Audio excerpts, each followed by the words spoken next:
Well, good morning. Carrie Hewerdine here. Um, a lot of what you guys get from me here is a reflection of what I'm actually going through in a different realm. Because, yeah, I was that court reporting student a million years ago, and I did feel what you're feeling, and I did go through what you're going through, and I felt like quitting just like you do. And I blamed myself and I didn't understand why I felt so awful. I didn't understand why I would procrastinate, why sometimes I would lack motivation. And then other times when I would go to town like crazy, working and practicing and meaning for long periods of time, but not getting the results I thought I deserved. And so I would slack off or I would pull back or repeated times. I quit. I never stopped touching my machine, even if it was just in the evening, sitting watching a movie and just slapping at the keys. I'm not kidding. Um, but there were long periods of time repeatedly when I couldn't see the benefit in continuing to do the thing I was doing every single day and not getting any perceivable results.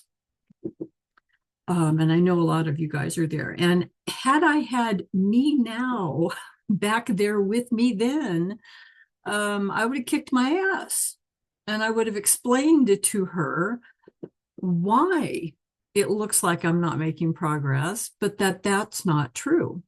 That there's always something happening in the background. It's just not quantifiable, which drives us crazy, especially in an arena where almost no matter what we do, we fail. I mean, think of it. You've got a finite number of tests that you will pass and be out of school. But then there are the hundreds and thousands. There are the seemingly infinite number of tests that you will fail because 94.9% is still a fail. So, not only is this a test of your speed, it's a test of your character, it's a test of who you are. So, this was not actually what I was going to talk about. So let me get to what I came here to talk about. I'm in a lot of peripheral programs right now that have to do with expanding my offerings, not just to court reporters for test anxiety and for getting out into the field and making some really good bank quick, not working harder, knowing how to network, knowing who you are, knowing what your strengths are, knowing what kind of work you like, and not making the mistakes I made for the first 30 years of my career. And they weren't mistakes because I learned and I made money and was an independent woman able to take care of myself and a couple of ex-husbands. Different video. Um, they weren't mistakes, but I could have done it easier, smoother, and with less effort and better results. And I had no idea that what I was running on was a pattern that got laid down early in my life. Who knew? You don't know till you know, unless you've got somebody around you who literally stops you in your tracks and says, who started that thought for you? Like, were you born thinking you're not enough? Were you born thinking that other people deserve things that you don't deserve?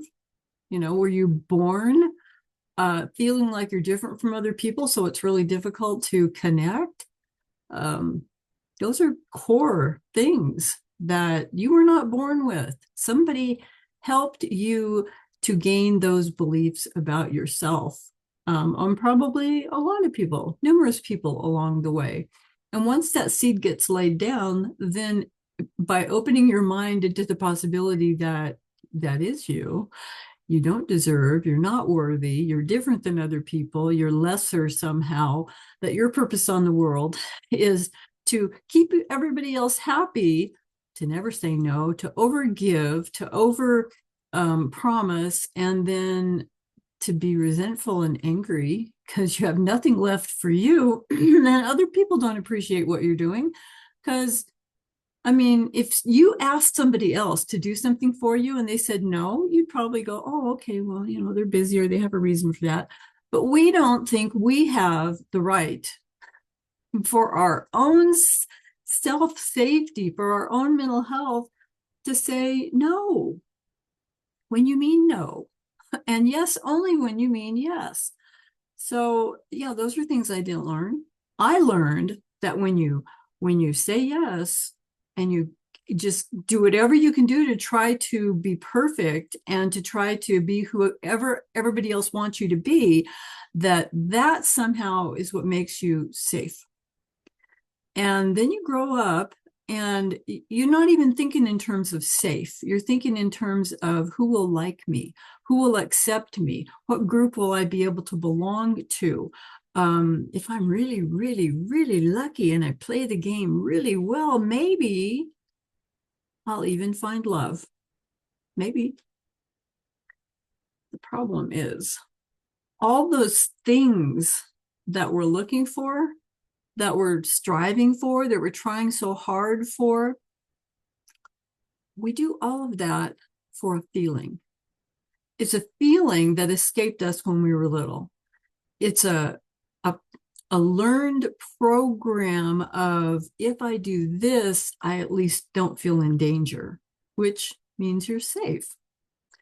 If I do this, then I won't be attacked or criticized or humiliated or embarrassed or exiled from my friend group. Bit by bit by bit by bit, you get you, the authentic, real who you are. You get it stripped away from who you actually are, with layers of kind of being a chameleon at times.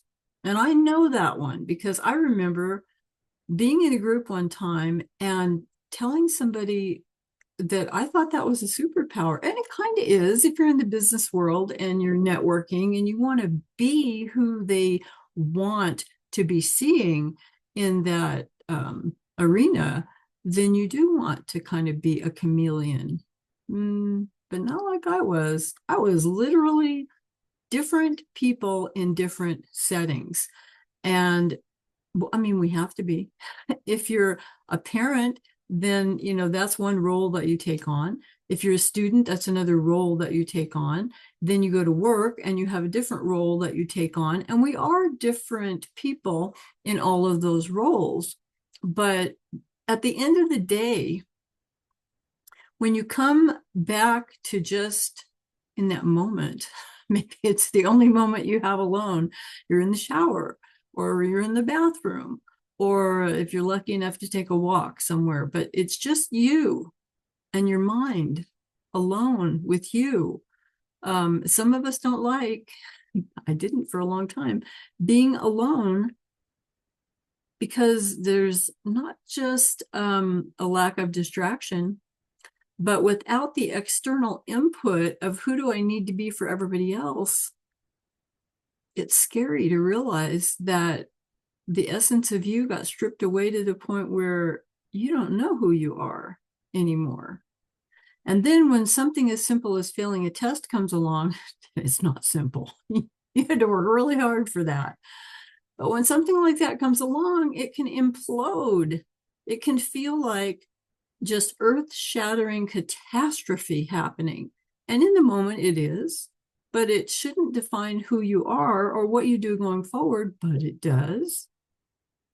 So what I actually wanted to talk to you guys about was that some of you who have taken the 4-week Unblocking Your Keys to Success, do it yourself, self-paced program of getting through the blocks, the things that are holding you back from better progress, you will notice, and for those of you who haven't been in the program and want to get a hold of me, I can send you a link, but because the price is going up, it's $49.95 right now, but it's going to be totally revamped and it will be rolling out for $97, but we're not sure when.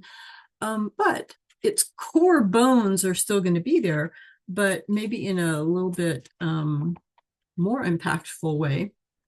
But week one is probably the most boring week.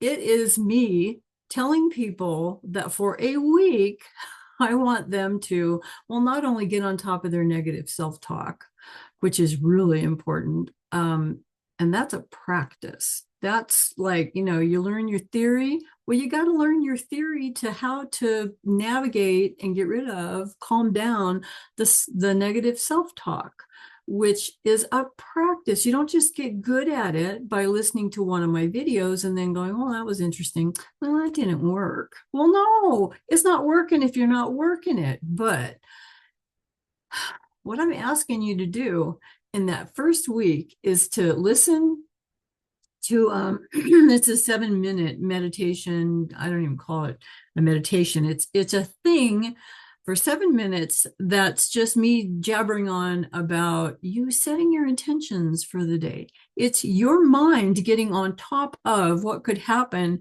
in the day that's ahead of you so that your life doesn't get on top of you.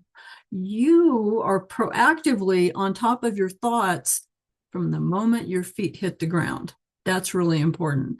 Just like it's important before a test to be in the right frame of mind. And so let's see. Then I'm asking you to do that in the morning. And then I'm asking you to listen to what some people are calling, the secret hypnosis, which whatever that is, the 21-day hypnosis for focus and confidence, specifically recorded for court reporters.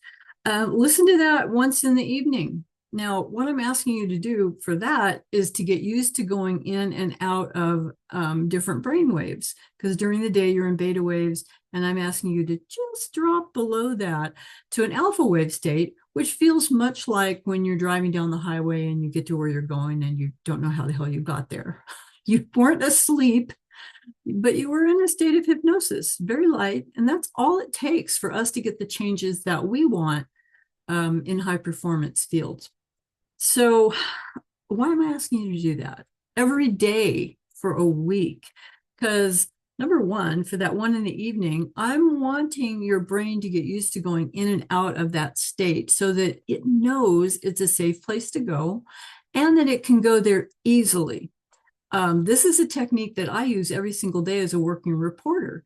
I need in those moments to have practiced it so much that I can, in a moment of looking up with my eyeballs, my body automatically goes into an alpha wave state when I'm writing. And that is where the zone is. That's autopilot. That is you writing, letting the words come through you as if you were a channel so that you don't attach to them. You don't freak out over whether or not you missed 1 or 2 or 10. It doesn't matter. It's just them coming in and leaving your body. You're the conduit. So I want that so familiar to you that when you get to week 2, then there's a self-hypnosis, which you can do, and that should be easier for you to access. Now, the thing about the one in the morning, about starting your day ahead of time before it gets a chance to get on top of you, this is you becoming familiar with and getting practiced at being able to go within before you wake up and go out. I want you to start looking, and I don't really go into enough depth in this course for this. I want you to start looking inside of you for who you are, what you need, what you want to hear, what you want to feel, instead of asking the outside world who you should be. It's a moment of coming back to who you were always meant to be. And so I'm doing a course, and I'm sitting there listening to her this morning in one ear, And I'm looking over the other side of my room. And over here, I'll share it with you. I've got a clock, which is kind of dusty here. Um, I've got a clock just sitting there. I love this clock. Um, I saw one and it took me forever to find exactly what I wanted, but this is what I got. Sits over in the corner, reminds me all day long that it's always now. And that's a good thing to have because if we're in the now, we're on top of the word that we're focusing on, every single word. If we're in the past, we're being drugged back to think about horrible things that have happened before, like the last test that you failed after you busted your ass to try to practice and conquer all those problems that you were having that you thought were the reason you were not passing. And if we're not in the past and we're not in the now, then we're in the future, which hasn't even gotten here yet. But your brain will know precisely how to make you terrified of what's going to happen in the future because it's all the unknown. Now, your brain at least knows how, by its experience, to try to protect you from all the shit that has happened in your past. It knows how to try to protect you from that. It does have no idea how to protect you from what it doesn't know is coming, which is probably nothing but amazing things. If you get out of school and enter this whole new life of being a working reporter. So I'm sitting there looking at this clock and I'm thinking to myself, because sometimes I watch this little secondhand, because when people are talking fast, I'll sit there and look at my clock. Like, first of all, how long is this going to go on? Or, oh my gosh, I've made $500 so far. Let's do that again. I could do 1,000 for today. That'd be okay. And I'm watching that secondhand and I'm realizing that sometimes it feels like that secondhand is just going like crazy. It's just moving so fast. It's just like tick, tick, tick, tick, tick, tick. I mean, it's just going fast. It's like, and I sit there thinking, God, the year seems like it's going by so fast. This whole year seems so much faster than last year.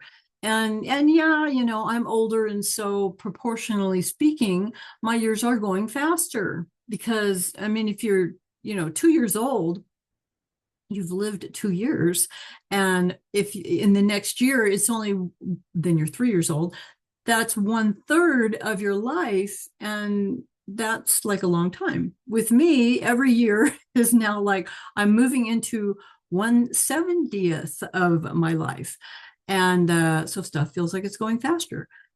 But there's times when I'm looking at that secondhand and it seems like it's going really slow. Right now, it looks like it's going really fast to me.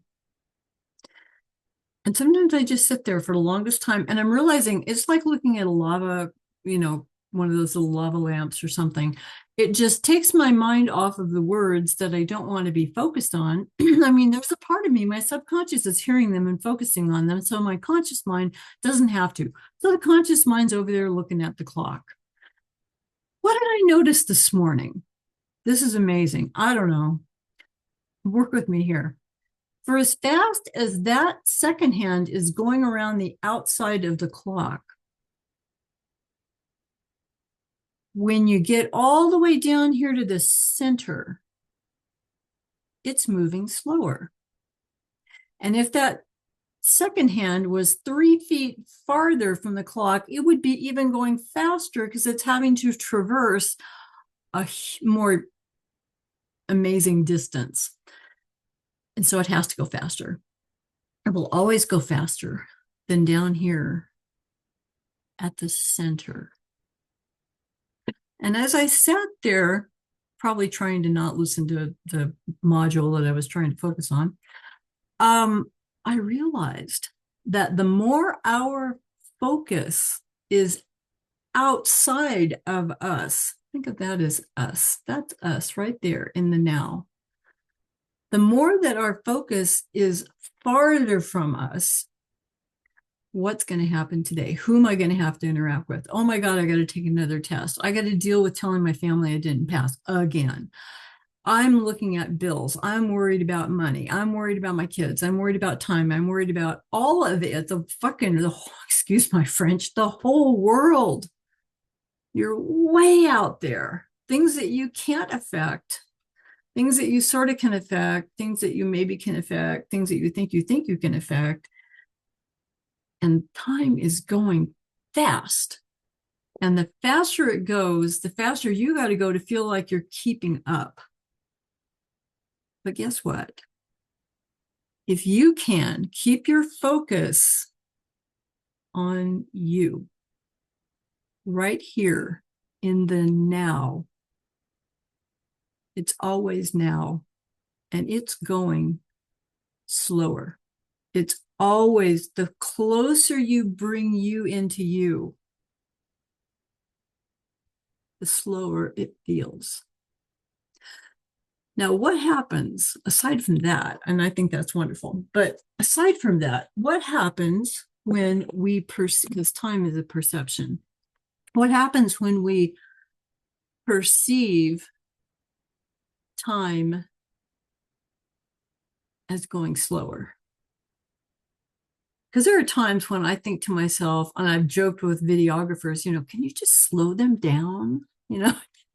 While they're talking all so fast and nobody's breathing. And can you just turn the speed down a little bit? And there is a hypnosis for that, actually. One of my amazing hypnosis Corey Porter students is we're working on that, doing the time dilation.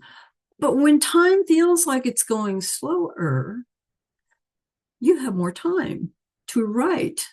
You have more time to react. You have more time to hear, to react, and to write.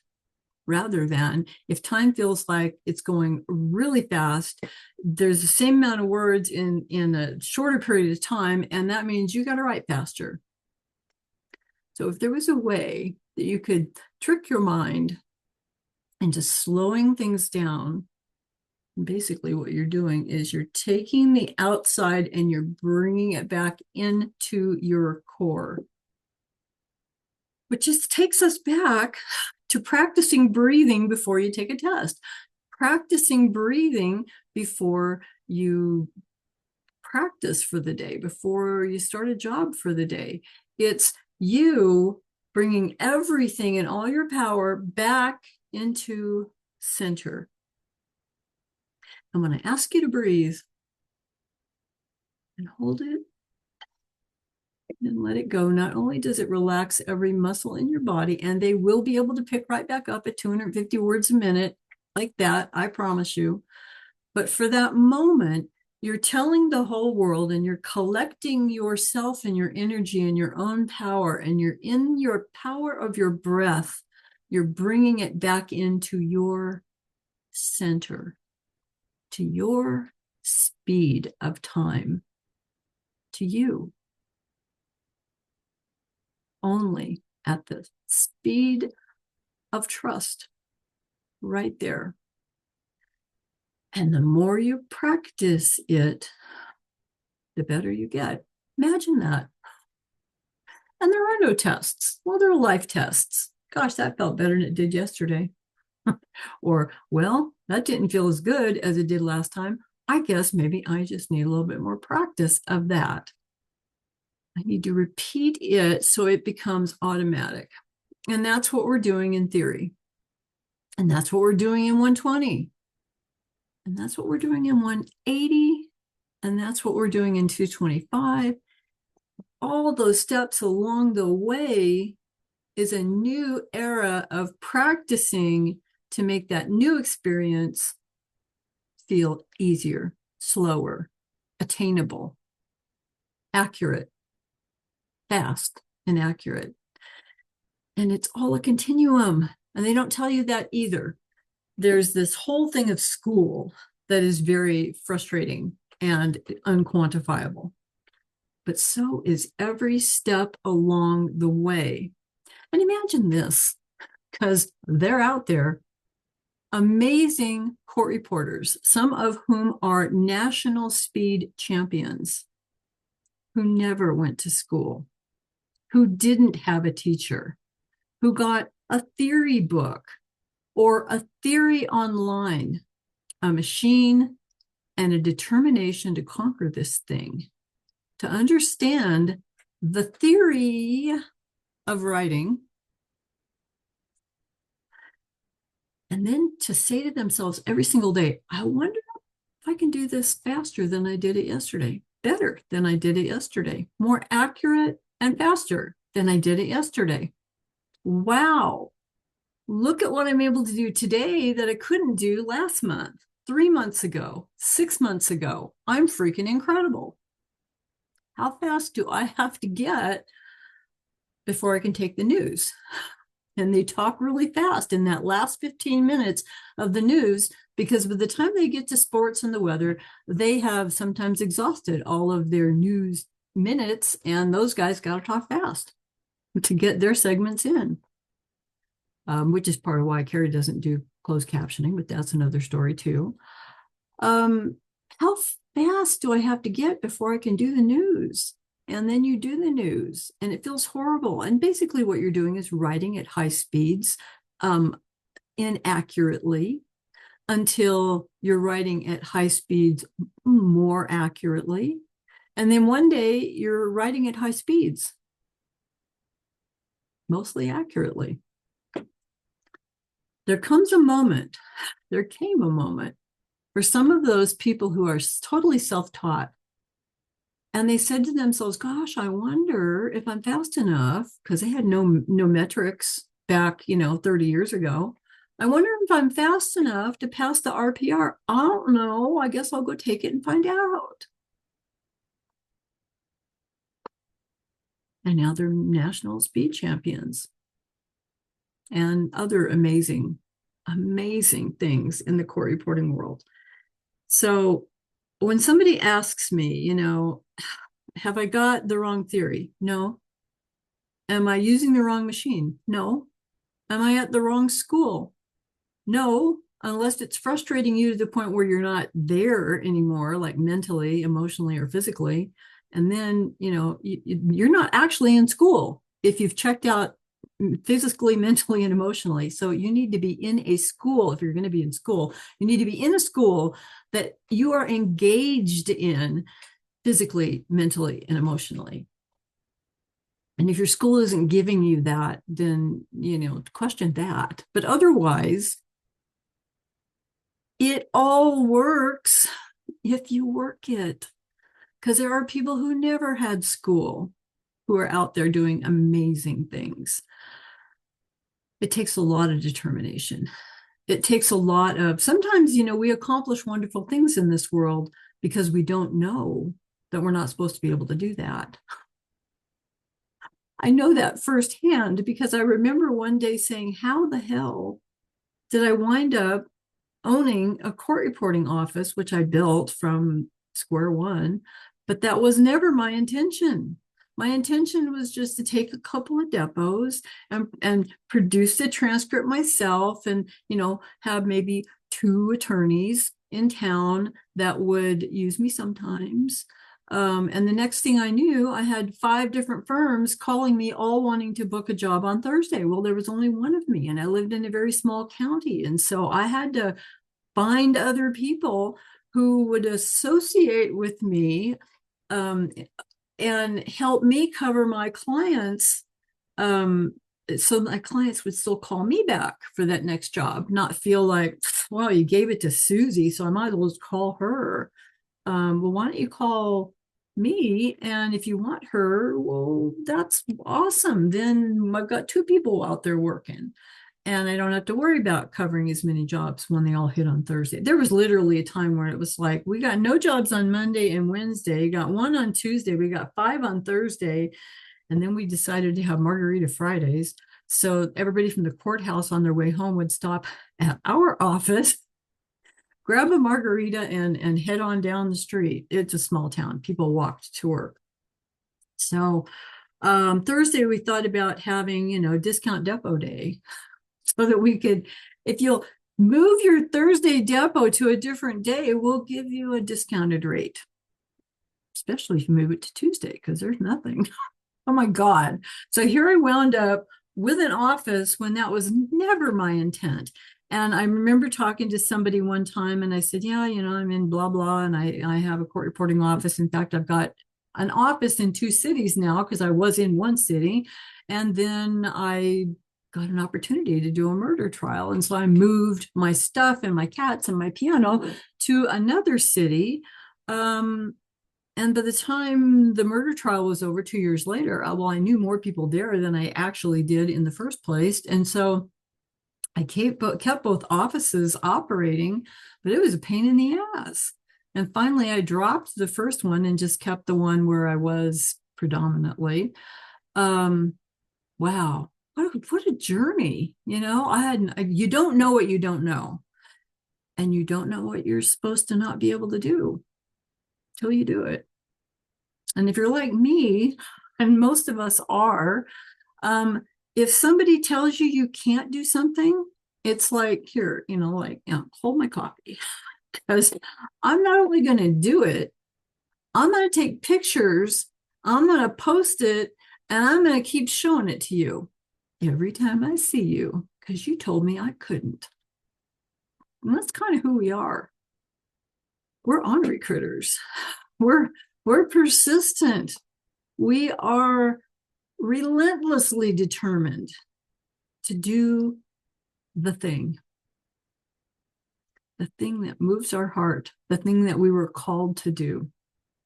So get out there and do it. And I love you guys. And as a call to action, if you're seeing this on YouTube, please, I hate it when people do it, yeah, but it's important. Hit the like, please subscribe, tell your friends. It gives me more visibility to help more students, so that we have good court reporters out there. But it also gives me visibility to help people who aren't court reporting students. And that's where I'm going next. Not to leave students behind at all, but to add to that so that, there are people out there. I love it. When I talk to, and I would only say this to you guys, when I talk to a non-court reporting student person, and they tell me how stressful their life is and how frustrated they are, and I don't want to laugh, but there's part of me that just feels like, oh God, if you only knew. You have no idea what stress and anxiety and panic and frustration and fear and imposter syndrome. You have no idea. I know your life must be difficult, and we can work on that. I can help you with that. Take a deep breath, roll your eyes up to the ceiling, let that breath out. You got to start somewhere, but they have no idea. They have no idea the world that this calling deep in our soul has brought us to. And I promise you, it's amazing out there. I promise you. You guys have a great day. I love you, and I'll talk to you again soon.